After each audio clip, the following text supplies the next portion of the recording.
हे सतधारी तोर महिमा है भारी, हे सतधारी तोर महिमा है भारी, तोर बोली बचन हवे सार। गिरधपुरी मातलिए अवतारी, तारे ते जग संसार।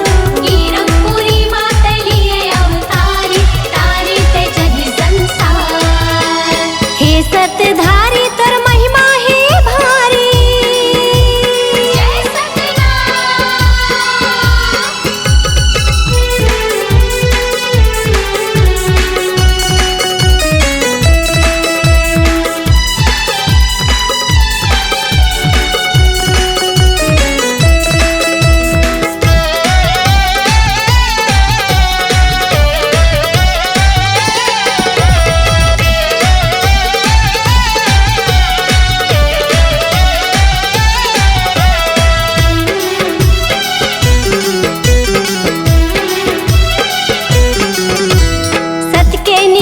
जत खाम गड़ाए, जत खाम गड़ाए, सत के रदमा बाबा सबला चलाए, हाँ सबला चलाए।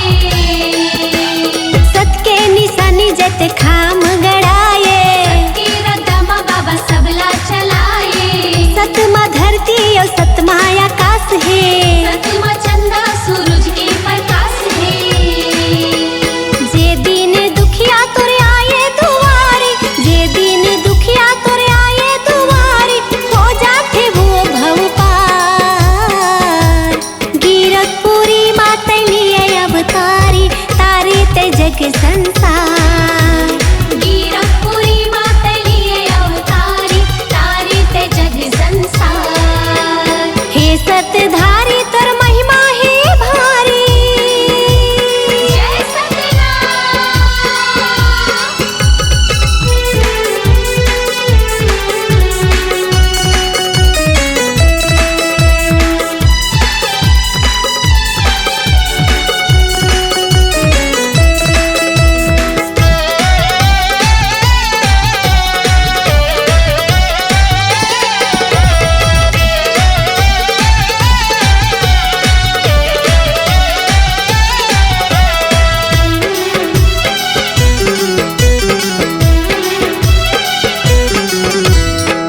जय के डोंगा के तय पतवार हो, बाबा तय पतवार हो।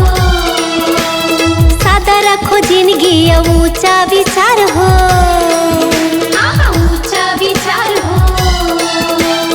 जिंदगी के डोंगा के तय पतवार हो, सादा रखो जिंदगी ऊंचा विचार हो। सृष्टि रचने आना ये के दुआरी, जाना है सबला गहू सिर पारी।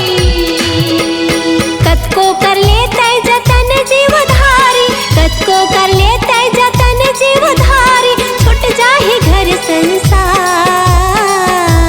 गिरधपुरी मातलिए अवतारी, तारे ते जग संसार। गिरधपुरी मातलिए अवतारी, तारे ते जग संसार। हे सतधारी तोर महिमा है भारी, हे सतधारी तोर महिमा है भारी, तोरे बोली बचन हवे सार। गिरधपुरी मातलिए अवतारी, तारे ते जग संसार।